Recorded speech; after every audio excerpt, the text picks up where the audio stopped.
আজি সানডে হয় প্ৰত্যেকজন ব্যক্তিয়ে নিজৰ পৰিয়ালৰ লগত সময় দিব লাগে বা এটা টাইম থাকে বজাৰ সমাৰ কৰিব লাগে বা সানডে হয় কাপোৰ কানি ধুব লাগে তাৰ মাজত আপোনালোকে আজি উপস্থিত হয় তাৰ বাবে অশেষ ধন্যবাদ জ্ঞাপন কৰিছোঁ সকলোৱে দিব পৰে হয় নহয় জানো বিহু চালে ইয়াত বিহু নোচোৱা মানুহ আছিলে চোৱা মানুহখিনি আছে তুমি নাইছা চাগে নহয় জানো চবেই চাইছে ময়ো চাই মেলি আহিছোঁ অসমীয়া মানুহ বিহুত পগলা হ'বই লাগিব নহয় জানো মই বিহুত পগলা হয় তাৰ লগতে কিবা নাম্বাৰ কালেকশ্যন কৰা অকণমান মই সেইকাৰণে মই বিহুলৈ আহিছোঁ খুব বেছি অলপ ৰখিলোঁ যি কি নহওক আজি যিটো অপৰচুনিটি মই দেখা পাইছিলোঁ 2018 2018 যিটো অপৰচুনিটি দেখা পোৱাৰ পিছত মই ইণ্ডাষ্ট্ৰীৰ লগত কাম কৰিলোঁ এজ এ কেৰিয়াৰ হিচাপে কাম কৰিলোঁ সেই অপৰচুনিটিটো কি হয় মই আপোনালোকক জনাবলৈ গৈ আছোঁ জানিবলৈ ইচ্ছা কৰে ইচ্ছা কৰে জানিবলৈ মানুহৰ জীৱনত এটা এক্সিডেণ্ট আৰু এটা অপৰচুনিটি কৈ মেলি আহে জানো মানুহৰ জীৱনত অপৰচুনিটি অকস্মাত অহা বস্তু আৰু মানুহৰ লাইফলৈ এটা এক্সিডেণ্ট অকস্মাত হয়নে নহয় হয়নে যোৱাকালি ডিব্ৰুগড়ত এক্সিডেণ্ট এটা হৈ গ'ল আপোনালোকে গম পায় বহুতে গম পায় বহুতে গম নাপায় ঠিক সেইদৰে মানুহৰ জীৱনত এটা অপৰচুনিটি আৰু এটা এক্সিডেণ্ট অকস্মাত অহা বস্তু মোৰ লাইফলৈ 2018ত এটা অপৰচুনিটি আহিল সেই অপৰচুনিটি কি দেখা পায় ইণ্ডাষ্ট্ৰীৰ লগত মই যে কেৰিয়াৰ হিচাপে কাম কৰিলোঁ আজি আপোনালোকৰ লগত জনাব বিচাৰিছোঁ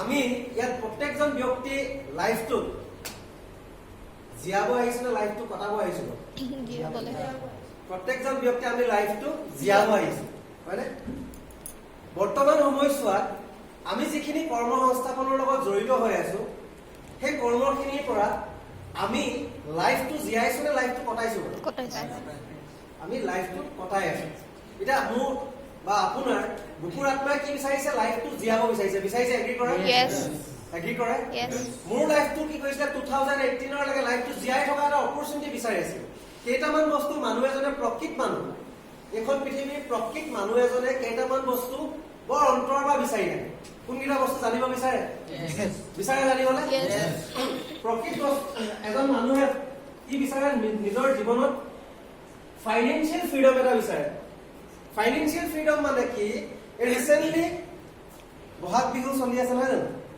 বহাগ আৰু ঈদ চলিলে বহাগ আৰু ঈদৰ আগত প্ৰত্যেকজন মানুহে বজাৰ গৈছিলে আৰু বজাৰ গ'লে বিভিন্ন ধৰণৰ কাপোৰ দেখা পাইছিলে বজাৰত আৰু সেই কাপোৰটো শ্ব'কেছৰ ভিতৰত যেতিয়া সোমাই আছিলে বুকুখনে খুব পিন্ধিবলৈ বিচাৰিছিলে আৰু আপোনাৰ ইচ্ছা কৰিলে পিন্ধিবলৈ যোৱাৰ পিছত আপুনি দোকানখনৰ ভিতৰত গৈ সোমাই কাপোৰখনৰ টিকেটটো ঘূৰাই চালে এমাউন্টটো চাই মেলি আকৌ পিছকি দিলে সেইটো জীৱনৰ ফাইনেন্সিয়েল ফ্ৰীডম হয়নে প্ৰত্যেকজন মানুহৰ জীৱনত ফাইনেন্সিয়েল ফ্ৰীডম লাগেনে বিচাৰে আপোনালোকে খালি মোৰ লগত থাকিব কেলে নহ'লে মই টিভিত এক্টিং কৰি থকা নিচিনা লাগে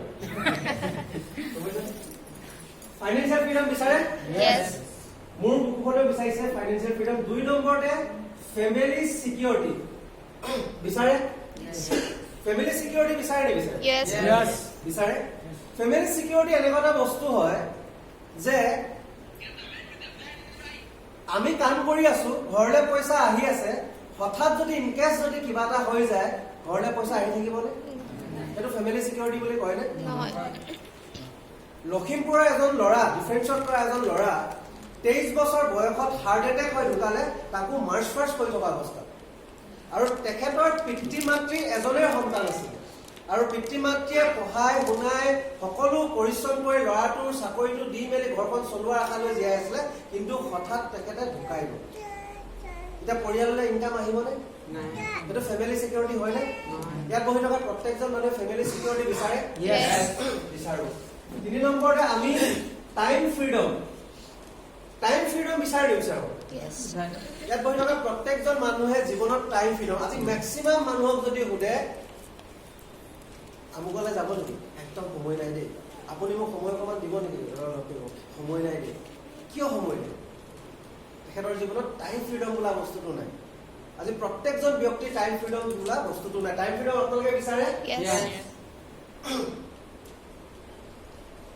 সন্মান ৰেসপেক্ট বিচাৰে নে বিচাৰে প্ৰত্যেকজন মানুহে এজন প্ৰশাসনে এজন পুলিচে পাব্লিকৰ পৰা ৰেছপেক্ট বিচাৰে আৰু পাব্লিকেও পুলিচৰ পৰা ৰেছপেক্ট বিচাৰে হাজবেণ্ডে ৱাইফৰ পৰা ৰেছপেক্ট বিচাৰে ৱাইফে হাজবেণ্ডৰ পৰা ৰেছপেক্ট বিচাৰে ল'ৰা ছোৱালীয়ে পিতৃ মাতৃৰ পৰা বিচাৰে পিতৃ মাতৃয়ে ল'ৰা ছোৱালীৰ পৰা বিচাৰে ৰেছপেক্ট বিচাৰে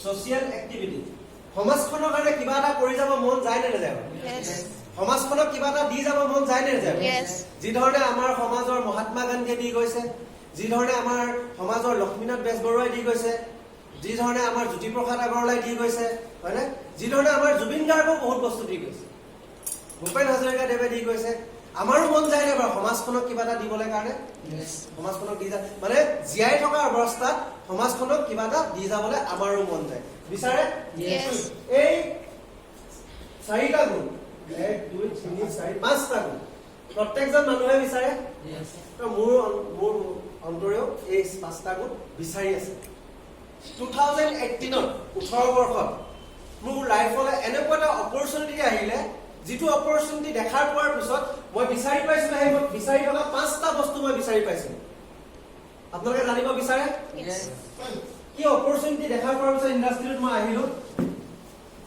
সব এটা প্লেনিং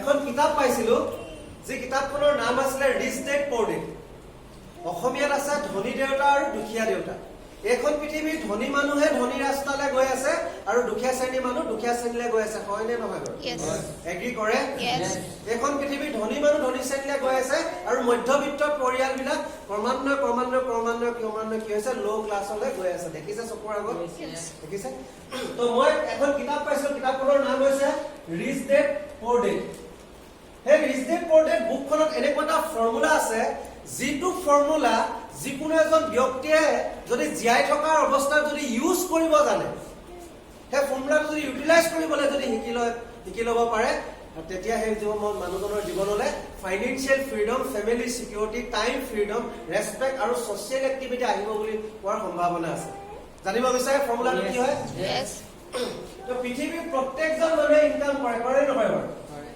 প্ৰত্যেকজন মানুহে ইনকাম কৰে এটা বয়সৰ পৰা ইনকাম কৰিবলৈ ষ্টাৰ্ট কৰি দিয়ে ৰবাৰ্ট কিয়ছাকি বুলি এজন লিখক আছিলে সেই লিখকজনে কিতাপখন লিখিছিলে আৰু সেই কিতাপখনৰ সেই ফৰ্মুলাটোৱে বিশ্ব ৰেকৰ্ড কৰিছিলে ভাল বিজনেছমেনৰ মগজ খেলি মেলি কৰিছিলে কিতাপখনত এনেকুৱা এটা ফৰ্মুলা আছে সেই ফৰ্মুলাটো দেখাইছে পৃথিৱীৰ প্ৰত্যেকজন মানুহে ইনকাম কৰে কিন্তু তেখেতে কৈছে পৃথিৱীৰ মাত্ৰ 4টা ভাগতে ইনকাম কৰিব পাৰে কিন্তু আমি জনাত ইনকাম কৰাটো বিভিন্ন প্ৰকাৰ আছে নে নাই কোনোবাই ৰিক্সা চলাইছে কোনোবাই ঠেলা চলাইছে কোনোবাই এপে চলাইছে কোনোবাই টিচাৰ কৰিছে কোনোবাই ডক্টৰ কৰিছে কোনোবাই ইঞ্জিনিয়াৰ কৰিছে হয়নে ইনকাম কৰা বিভিন্ন ৰাস্তা আছে কিন্তু তেখেতে কৈছে যে পৃথিৱীৰ মাত্ৰ 4টা ভাগতে ইনকাম কৰিব পৰা ৰাস্তা আছে 5 নম্বৰ কোনো ভাগ নাই সেই 4টা ৰাস্তা কি এটা হৈছে ই এটা হৈছে এছ এটা হৈছে বি এটা হৈছে আই ই হৈছে আপোনাৰ এমপ্লয়ি চৰকাৰী চাকৰি বা বেচৰকাৰী চাকৰি যিসকলে মাহেকীয়া হিচাপে নিয়োগ হৈ আছে চাকৰিয়াল ব্যক্তিসকল এছ হৈছে সেলফ এমপ্লয়ড যিসকল ব্যক্তিয়ে নিজৰ পৰিয়ালটো পোহপাল দিবৰ কাৰণে নিজকে কোনোবা এটুকুৰা ঠাইত নিয়োগ কৰি ৰাখিছে প্ৰাইভেট ডক্টৰ হ'ব পাৰে প্ৰাইভেট লয়াৰ হ'ব পাৰে এজন ঠেলাৱালা হ'ব পাৰে এজন ৰিক্সাৱালা হ'ব পাৰে এজন চুৰু হ'ব পাৰে এজন ডকাইতো হ'ব পাৰে এছ কেটেগৰী বি হৈছে বিজনেছমেন সেইজনক কৈছে যিজন ব্যক্তিয়ে হাজাৰ কোটি টকা ইনভেষ্টমেন্ট কৰি হাজাৰ লাখ মানুহক এমপ্লয় হিচাপে ৰাখিছে সেইজনক কৈছে বিজনেছমেন এতিয়া আমি বিজনেছমেন কাক কওঁ মোৰ বন্ধু এজনে ব্লক ৰাস্তা বনোৱা এটা কণ্টেক্ট ল'লে আৰু তেখেতক কোনোবা এজন ব্যক্তিয়ে সুধিলে তুমি কি কৰা তেখেতে কৰে বিজনেছ কৰোঁ বুলি ক'লে কিন্তু দেওবাৰ দেখিছে কি ভাষাত তেখেত এজন সেলফ এমপ্লয়ড বিজনেছমেন সেইজনক কৈছে যিজন ব্যক্তিয়ে হাজাৰ কোটি টকা ইনভেষ্টমেন্ট কৰি হাজাৰ লাখ মানুহক এমপ্লয় হিচাপে ৰাখিছে বা এখন বাগানৰ মালিক বা ৰিলায়েন্স ইণ্ডাষ্ট্ৰীটো বা আদানী ইণ্ডাষ্ট্ৰীটো টাটা ইণ্ডাষ্ট্ৰীটো এইসকল কৈছে বিজনেছমেন আই ফৰ কৈছে ইনভেষ্টাৰ এইসকল প্লানত মানে বিজনেছমেনৰ প্লানত ইনভেষ্টমেন্ট কৰি মেলি যিসকল ব্যক্তিয়ে এখন পৃথিৱীত টকা অৰ্জন কৰি আছে সেইসকল কৈছে ইনভেষ্টাৰ আপোনালোকে ইনভেষ্টাৰ দেখিছে নাই বাৰু ইনভেষ্টাৰ দেখিছে না আপোনালোকে দেখিছে নে SBI বেংক ইনভেষ্টাৰ হয় নে নহয় HDFC বেংক ইনভেষ্টাৰ হয় নে নহয় কালি পৰহি আহিছিলে এটা বেংক বন্ধন বেংক সাধাৰণ জনতাৰ ওপৰত ইনভেষ্টমেন্ট কৰি মেলি আজি কোটি টকাৰ মালিক হ'লগে নহয় এইসকল কৈছে ইনভেষ্টাৰ আৰু ৰবাৰ্ট টিকিচাকিয়া ছাৰে কি কৰিছে এমপ্লয় আৰু সেলফ এমপ্লয় এটা ভাগত বিভক্ত কৰিছে বিজনেছমেন আৰু ইনভেস্টাৰ এটা ভাগত বিভক্ত কৰিছে এটা সৰু কোৱেশ্যন আপোনালোকৰ মাজলৈ ঠেলি দিছো আমাৰ ডিব্ৰুগড়ত বা আটাইতকৈ বেছি এমপ্লয় সেলফ এমপ্লয় মানুহ আছে নে বিজনেছমেন আৰু ইনভেস্টাৰ মানুহ আছে কিমান এমপ্লয় সেলফ এমপ্লয় মই বিশ্বজুৰিলে জানো ৰবাৰ্ট টিকিচাৰৰ ভাষাত গোটেই বিশ্বত 95% মানুহ এইটো কেটেগৰীত আছে বিশ্বৰ আৰু বিশ্বৰ মাত্ৰ 5% মানুহে বিজনেছমেন আৰু ইনভেস্টাৰ কেটেগৰীত আছে নেক্সট পেৰাগ্ৰাফটোত আছে আপোনাৰ 95% মানুহ যেহেতু মানুহৰ সংখ্যা এফালে বেছি আছে এখিনি ইএছ কেটেগৰী এখিনি বিআই কেটেগৰী ভাল লাগিছে না প্ৰথমে আছে আপোনালোকে বিআই কেটেগৰী পাইছে এফালে ইএছ কেটেগৰী পাইছে 95% মানে এফালে হৈছে মানুহৰ সংখ্যা বেছি 95% মানুহৰ টকা পইচা হা সম্পত্তি মাটি বাৰী প্ৰপাৰ্টি যিমান উলিয়াই আছে উলিয়াই আনি এফালে ৰাখি থৈছে আৰু 5% মানুহৰ টকা পইচা যিমান আছে উলিয়াই আনি এফালে ৰাখি থৈছে কোনফালে টকাৰ পৰিমাণটো বেছি হ'ব কোনফালে হ'ব কোনফালে হ'ব বিআই ইএছ ইলে মানুহৰ সংখ্যা বেছি আছে কাৰণ এফালে পাল্লাটো ভাৰী আছে 95% মানুহৰ হাতত কৈছে ৰবাৰ্ট টিকিচাৰে মাত্ৰ 5% টকা পইচা আছে আৰু সমগ্ৰ বিশ্বৰ টকা পইচা 5% মানুহৰ হাতত 95% টকা পইচা আছে এই মানুহখিনিৰ হাতত কি আছে 5% আছে কিন্তু তেখেতলোকৰ হাতত কি আছে আটাইতকৈ ডাঙৰ বস্তুটো আছে কি ইগো ৰবাৰ্ট টিকিচাৰে কৈছে এমপ্লয় সেলফ এমপ্লয় কেটেগৰী মানুহৰ সুদূৰ অতীততো পইচা নাই বৰ্তমানতো পইচা নাই ভৱিষ্যতৰ এখেতলোকৰ জীৱনত পইচা নাহে বুলি কৈছে আৰু বিআই কেটেগৰী মানে এখেতলোকৰ আছে আছিলে আৰু থাকিব বিজনেছমেন ইনভেস্টাৰ কিবা এটা কাৰণ আছে কিবা এটা কাৰণ দেখাইছে নহয় জানো যে এমপ্লয়াৰ সেলফ এমপ্লয়াৰ প্ৰত্যেকজন ব্যক্তিয়ে কি কৰে ইন্ডিভিজুৱেল ৱৰ্ক কৰি আছে আজিৰ সময়ত এখন পৃথিৱীত প্ৰত্যেকজন ব্যক্তিয়ে ইন্ডিভিজুৱেল ৱৰ্ক আৰু বিজনেছমেন আৰু ইনভেস্টাৰ কি কৰিছে এটা টিম ৱৰ্ক কৰিছে ইন্ডিভিজুৱেল ৱৰ্ক মানে কি যে আমি নিজে নিজৰ বাবে কাম কৰি আছো না প্ৰত্যেকজন ব্যক্তিয়ে নিজৰ বাবে কাম কৰি আছো মানে এটা ইন্ডিভিজুৱেল ৱৰ্ক আৰু এখেতলোকে কি হৈছে বিজনেছমেন আৰু ইনভেস্টাৰ এতিয়া এইখন পৃথিৱীত যে মানুহ পঠিয়াইছে আমাক মানুহ হিচাপে যে এখন পৃথিৱীলৈ পঠিয়ালে হিন্দু মুছলমান শিখ ইছাই এইখিনি আমিহে ইয়াত ভাগ কৰি লোৱা বস্তু হয়নে নহয় হয়নে সকলোৰে একেই টেষ্ট ব্লাড একেই কালাৰ হয়নে এইখন পৃথিৱীলৈ প্ৰত্যেকজন মানুহক পঠিয়াই টকা পইচা হা সম্পত্তি দি মেলি পঠিয়াইছে নি বাৰু সকলোকে খালী হাতে দি পঠিয়াইছে কিন্তু আটাইতকৈ মূল্যৱান এবিধ সম্পদ দি পঠিয়াইছে যি সম্পদবিধ যিসকল ব্যক্তিয়ে চিনি পাইছে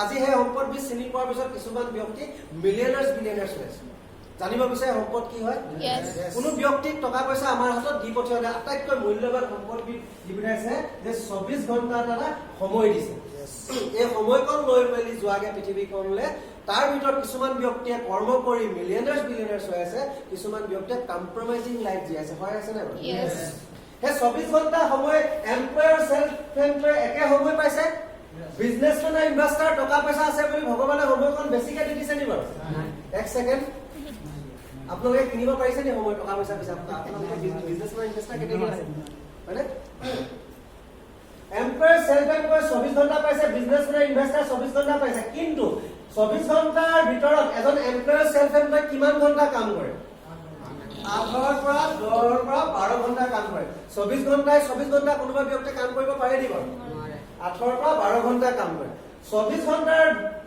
হোৱাৰ পিছত এজন ব্যক্তিয়ে দিনটোত যদি 8 পৰা 12 ঘণ্টা যদি কাম কৰিছে সেই ঘণ্টাটো লিমিটেড আৱাৰ্ছ কাম কৰিছে নে তেখেতে আনলিমিটেড আৱাৰ্ছ কাম কৰিছে লিমিটেড আৱাৰ্ছ কাম কৰিছে এই মানুহজনে 24 ঘণ্টা পাইছে কিন্তু তেখেতৰ দলত কি আছে 10,000 এমপ্লয় আছে এখন বাগানৰ মালিক বা ৰিলায়েন্স ইণ্ডাষ্ট্ৰি আজি ৰিলায়েন্স ইণ্ডাষ্ট্ৰিটোত 10.5 লাখ প্লাস এমপ্লয় আছে মই তাৰে 10,000 এমপ্লয় মোৰ ফালে লৈ গুচি আহিম 10,000 এমপ্লয় দৰমহা নোপোৱাৰ ভয়ত কাম কৰে নে মালিকক ভাল পাই মেলি কাম কৰে দৰমহা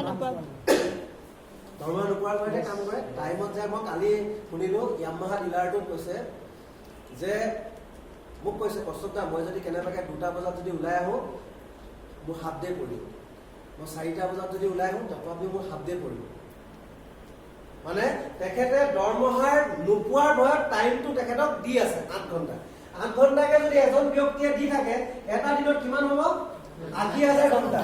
এই 80,000 ঘণ্টাটো 24 ঘণ্টাৰ তুলনাত এজন ব্যক্তিৰ কাৰণে লিমিটেড আৱাৰ্ছৰ কাম কৰিছে নে তেখেতে আনলিমিটেড আৱাৰ্ছৰ কাম কৰিছে? আনলিমিটেড আৱাৰ্ছৰ কাম কৰা হৈছে। এখন কিতাপত পঢ়িব পাইছিলো, চতুৰ্থ শ্ৰেণীত নে 5-6ত পঢ়িবলৈ পাই আছিলে যে টাইম ইজ মানি, সময়ে আমাৰ ধন নহয় জানো? যদি আপুনি মই লিমিটেড আৱাৰ্ছৰ কাম কৰো, ইনকামটো কি হ'ব? Limited income. যদি আনলিমিটেড আৱাৰ্ছৰ যদি কাম কৰিব পাৰো, ইনকামটো কি হ'ব?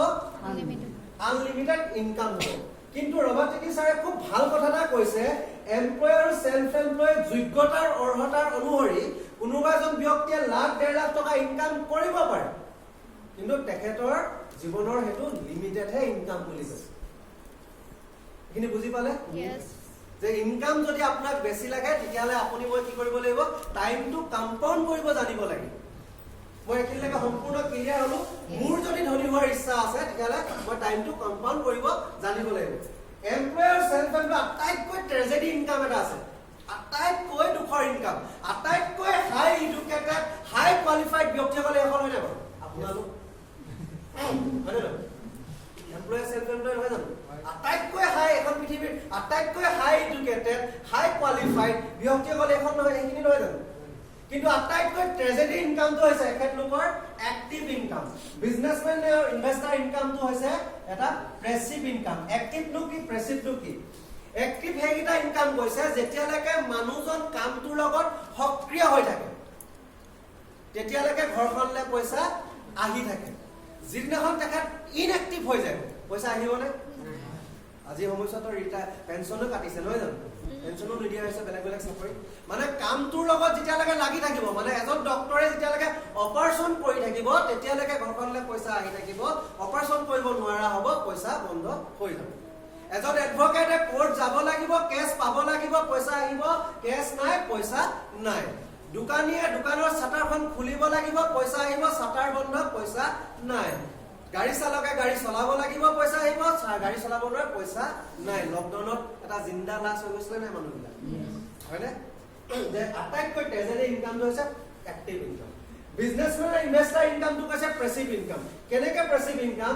এই যে 10,000 এমপ্লয় কাম কৰি আছে, HDFCত কাম কৰি আছে, SBIত কাম কৰি আছে, ৰিলায়েন্সত কাম কৰিছে, আদানীত কাম কৰিছে, আম্বানীত কাম কৰিছে। কোনোবা এজন ব্যক্তিয়ে মালিকক ভাল পাই কাম কৰিছে। কোনোবাই পৰা ধীৰুভাই আম্বানী এইটুকুৰা জেগাত আহিছিলে, হয়নে? এদিন সিদ্ধান্ত লৈছিলে ধনী মানুহ হ'ম বুলি। তেখেতে কৈ দেখুৱালে, ধীৰুভাই আম্বানী ঢুকাই গ'ল। মুকেশ আম্বানী আহিলে। ধীৰুভাই আম্বানী ঢুকাই গ'ল বুলি তেখেতলোকৰ কৰ্মচাৰীসকল কাম নকৰাকে কাম আছিলে নেকি? বাগানৰ মালিকজন কোন আছে আজি বহু বাহুৱে নাজানিবও পাৰে। তলৰ কৰ্মচাৰী কাম কৰি গৈ আছে।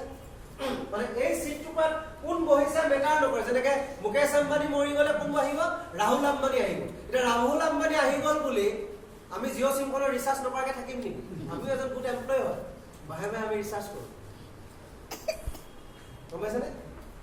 এই টুকুৰা জেগাত কোন বহিছে মেটাৰ নকৰে। তলৰ কৰ্মচাৰীয়ে কাম কৰি গৈ থাকিব। চিটখনলৈ পইচা গৈ থকা ইনকামটো হৈছে পেছিভ ইনকাম। মানে মই কাম কৰি আছো, পইচা আহি আছে, হঠাৎ যদি মোৰ কিবা এটা হৈ যায়, এইখন পৃথিৱীত মই নাই, তথাপি মোৰ ঘৰখনলৈ ইনকামটো আহি থকা ইনকামটো হৈছে পেছিভ ইনকাম। আপোনালোকে নিজৰ বুকুখনত হাত থৈ মেলি মই আপোনালোকে এটা কুৱেশ্যনো দিম, নিজে মনৰ পৰা আনচাৰটো দিব, সঁচা আনচাৰ এটা দিব। আপোনালোকে কোনটো ইনকাম আটাইতকৈ বেছি গুৰুত্ব দিব? এটা এক্টিভ ইনকাম গুৰুত্ব দিব নে এটা পেছিভ ইনকাম গুৰুত্ব দিব? আমি প্ৰত্যেকে নিজৰ নিজৰ পৰিয়ালটোক ভাল পাওঁ নহয় জানো? যে মই নথকাৰ পাছতো মোৰ ঘৰখনলৈ পইচা এটা বিচাৰো, পেছিভ ইনকাম। লিমিটেড ইনকাম বিচাৰে নে আনলিমিটেড ইনকাম বিচাৰে? আমি কি বিচাৰিলো? Unlimited income. এতিয়া আনলিমিটেড আৰু পেছিভ ইনকাম আহ বুলি ক'লে অহা বস্তু নিব। এই পৃথিৱীখনত জীয়াই থকাৰ অৱস্থা যদি নিজৰ জীৱনলৈ আনলিমিটেড আৰু পেছিভ ইনকাম আনিব যদি বিচাৰিছে, তেতিয়াহ'লে আপুনি মই কি কৰিব লাগিব? টাইমটো কম্পাউণ্ড কৰিব পাৰিব লাগিব। ক'ত সোমাই আছে? টিম ৱৰ্ক কৰিব পাৰিব লাগিব। ক'ত সোমাই আছে? বিজনেছমেন আৰু ইনভেষ্টাৰ হ'ব পাৰিব লাগিব। আৰু এই ইয়াত বিজনেছমেন হওঁ বুলি ক'লে হ'ব পাৰিনি বাৰু? এই 21 শতিকাত বিজনেছমেন হওঁ বুলি ক'লে হ'ব নোৱাৰে। বিজনেছমেন হ'বলৈ কাৰণে কেইটামান লাগিব গুণ আমাৰ। এটা হৈছে হিউজ কেপিটেল, অজস্ৰ টকা পইচা লাগিব নে নাই? 2 নম্বৰতে এক্সপিৰিয়েঞ্চ লাগিবনে? 3 নম্বৰতে নলেজ, 4 নম্বৰতে risk taking ability. Huge capital আছে আপোনাৰ মোৰ হাতত। এতিয়া আপোনাৰ বুকুখনে কি বিচাৰিছিলে? এটা আনলিমিটেড ইনকাম বিচাৰিলে আৰু এটা পেছিভ ইনকামো বিচাৰিলে। এতিয়া সেই বস্তুটো আপুনি জীয়াই থকা অৱস্থাত আপোনাৰ জীৱনত হয় 5টা বছৰ, হয় 3টা বছৰ, হয় 10টা বছৰ আপোনাৰ লাইফত আনিব বিচাৰিছে বস্তুটো। আৰু সেই বস্তুটো আনিবলৈ কাৰণে কি লাগিব? হিউজ কেপিটেল লাগিব। আছে আমাৰ হাতত? এক্সপিৰিয়েন্স আছে? নলেজ আছে? ৰিস্ক টেকিং এবিলিটি আছে আমাৰ হাতত? সাধাৰণ ব্ৰইলাৰ ফাৰ্ম এখনতে আমি ৰিস্ক ল'ব নোৱাৰো, হয়নে? তো এইকেইটা বস্তু আমাৰ জীৱনত যিহেতু নাই, বিজনেছমেন ইনভেষ্টাৰ হ'ব নোৱাৰিম, তেতিয়াহ'লে আমি টাইমটো টিমৱৰ্ক কৰিব নোৱাৰিম, আনলিমিটেড পেছিভ ইনকাম কৰিব নোৱাৰিম, হয়নে নহয়? Yes. Thanks two god. আমি ভগৱানক ধন্যবাদ জ্ঞাপন কৰিব লাগে যে আমি যিখিনি মানুহ আজি সময়ছোৱাত জীয়াই আছো, যিখিনি সময়ছোৱাত আমি আছো, ইনফৰমেশ্যন টেকনলজিৰ সময়ছোৱাত আছো নাই বাৰু?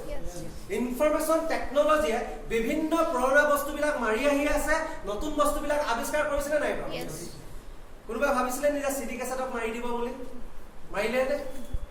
হয়নে? আজি আছে চিডি কেছেট? এটা টাইমত দবদবাই আছিলে। কোনোবাই ভাবিছিলে লেণ্ডলাইনটোকো মাৰি দিব বুলি? মানে পিচিঅ'টো মানুহ লানি নিচিনাকে মানুহ আছিলে, হয় নে নহয়? ঘৰত এটা ফোন থাকিলে হাজাৰটা, গোটেই গাঁওখনে সেই ফোনটোতে জুত লৈ থাকে, হয়নে?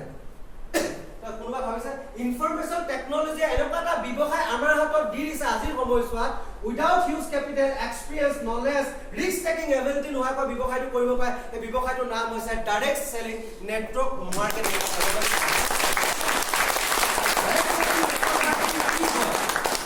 ডাইৰেক্ট চেলিং নেটৱৰ্ক মাৰ্কেটিং 21 শতিকাৰ বিশ্বত বহু বিজনেছ আছে। বিশ্বত ফাৰ্মাচিউটিকেল ইণ্ডাষ্ট্ৰি আছে, ফিল্ম ইণ্ডাষ্ট্ৰি আছে, অট'মোবাইল ইণ্ডাষ্ট্ৰি আছে, মিউজিক ইণ্ডাষ্ট্ৰি আছে। বিশ্বৰ প্ৰত্যেকটো ইণ্ডাষ্ট্ৰি যদি গুগলত যদি চাৰ্চ কৰি চাব পৰা যায়, 21st century ফাষ্টেষ্ট গ্ৰ'ইং বিজনেছ হৈছে direct selling network marketing. Direct selling network marketing কি হয় জানিব মন গৈছে? ডাইৰেক্ট চেলিং নেটৱৰ্ক মাৰ্কেটিং কি হয়? ডাইৰেক্ট চেলিং নেটৱৰ্ক মাৰ্কেটিং বিশেষ একো নহয়, মাত্ৰ বজাৰৰ ব্যৱস্থা হয়। ডাইৰেক্ট চেলিং নেটৱৰ্ক মাৰ্কেটিং বুজাৰ আগত এখন মাৰ্কেট আছে যাৰ নাম হৈছে ট্ৰেডিচনেল মাৰ্কেট। আজি এখন নতুন মাৰ্কেটৰ লগত আপোনালোকক চিনাকি কৰাই দিব গৈছো। সেইখন হৈছে মাল্টি লেভেল মাৰ্কেটিং বা ইয়াক ডাইৰেক্ট চেলিং নেটৱৰ্ক মাৰ্কেটিং বুলি কোৱা হয়। ট্ৰেডিচনেল মাৰ্কেটখন চিনি পায়? সকলোৱে চিনি পায়? ট্ৰেডিচনেল মাৰ্কেটত যিকোনো এটা কোম্পানী থাকে নে বাৰু? কোম্পানীয়ে প্ৰডাক্টটো কাৰ বাবে বনায়? কাষ্টমাৰ কোন বাৰু? আপুনি। মানে আপুনি মই মানে এজন শিশু মাকৰ গৰ্ভৰ পৰা যিদিনাখন পৃথিৱীখনলৈ ওলাই চকু মেল নাখায়, সেই দিনাখন এখন টাৱেলৰ কাষ্টমাৰ। আৰু সেই শিশুটো যেতিয়া বাবা হৈ মৃত্যু হৈ গুচি যায়, এখন টিপালৰ কাষ্টমাৰ হয়। মানে আপুনি মই কাষ্টমাৰ হৈ জন্ম হৈছো আৰু কাষ্টমাৰ হৈ মৰিম। আৰু যিকোনো এখন ট্ৰেডিচনেল কোম্পানী থাকে, কোম্পানীয়ে কাষ্টমাৰলৈ প্ৰডাক্টটো বনায়। কোম্পানীয়ে ডাইৰেক্টলি কাষ্টমাৰ প্ৰডাক্টটো দিয়ে দিব। কোম্পানীয়ে কি কৰে? এখন ৰিটেইলাৰ দোকানত আমি কাষ্টমাৰজনে ক'লে যায়, ৰিটেইলাৰ দোকানলৈ যায়। ৰিটেইলাৰজনে ক'ৰ পৰা আনেগে? হ'লচেলাৰজনলৈ